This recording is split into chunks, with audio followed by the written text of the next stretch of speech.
Today we are rockhounding for Ludlow fluorite.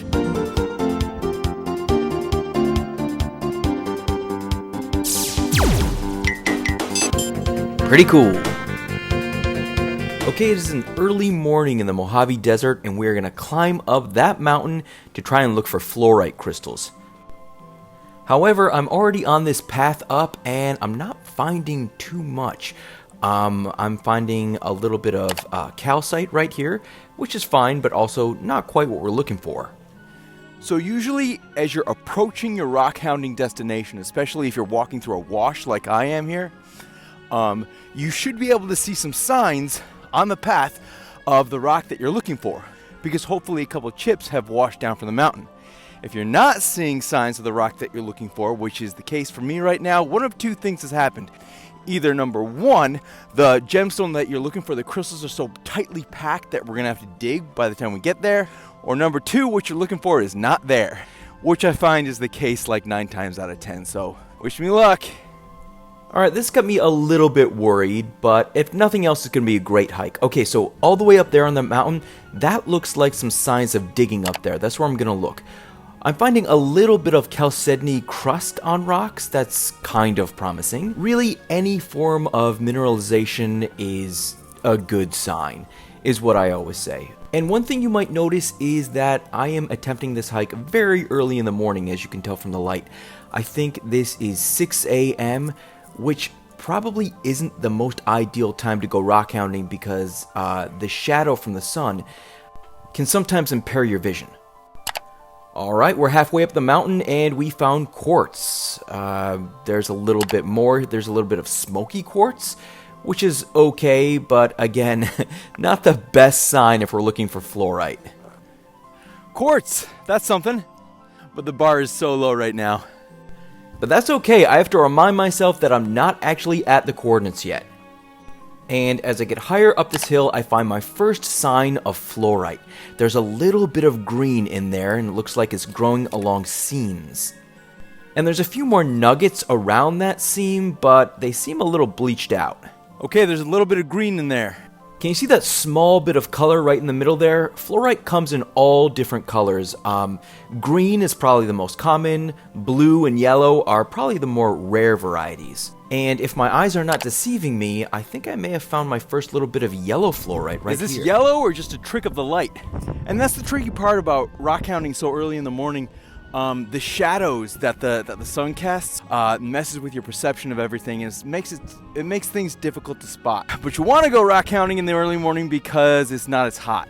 By the way, here's what the view looks like from the top of the hill in the Mojave Desert. This alone is worth it, but let's hope we find some colorful crystals too. And there's two tricky things about rockhounding fluorite. Number one, the color will get bleached out of it very fast if it's left just exposed at the surface. So for really nice specimens, you kind of have to dig. And the second tricky thing about this fluorite is that I don't really even know what color I'm looking for. I just picked up a tip in the back of some old desert magazine from the 40s, which is where I get most of my rockhounding spots from. If I had to guess, it's probably going to be that faded green color, or hospital scrub green, as I like to call it. It'd be really great if it was purple. It would be even better if it was green and purple, and if it were yellow, that would be the best. Fingers crossed. As I round the corner, I find some deeper greens, which is nice, but then I come across this huge chunk of ice blue fluorite crystals. Check out that color in there. Blue fluorite is so rare to find, I didn't even mention it because I didn't think I was going to find it today. But let me zoom in on that so you can really see the colors there. Blue fluorite is found a lot in China. You can also find it at the Blanchard mine in New Mexico. New Mexico actually has a ton of really good fluorite. But to find blue fluorite crystals in California is huge. So I'm going to keep looking around and see if I find anything that I want to take home with me. There's actually some pretty good light blue coloring in there. Sort of like the ice blue fluorite you find in New Mexico. Here's a nice green piece right here. You have to be careful with fluorite because it's actually kind of a fragile crystal. It's very soft, so if it tumbles to the ground, it's going to break. Here is the biggest piece of green fluorite that I found of the day. You can tell it's crust deep. Nice. Another thing about fluorite is that it's a very soft crystal, so the points on all the crystals are very easy to chip. So this one right here has some really nice color, but you can tell that the crystals have chipped a bit. However, that doesn't matter because right behind it, check it out, on this wall right here, I found a huge wall of yellow botryoidal fluorite. Botryoidal fluorite is when fluorite happens in these orb circular formations here. And that is super rare to find. Fluorite normally happens in either points, very rarely does it happen in cubes, and extremely rarely does it happen in these botryoidal bubbles here. That's actually a really rare crystal formation. I'm actually not going to touch that. I'm going to leave that right there because I don't trust myself enough to take that out in one piece. That's like a million-year-old crystal formation. I would just wreck it, but I'll leave it here for you to check out. That was really cool to come across, even if I can't really take it home with me.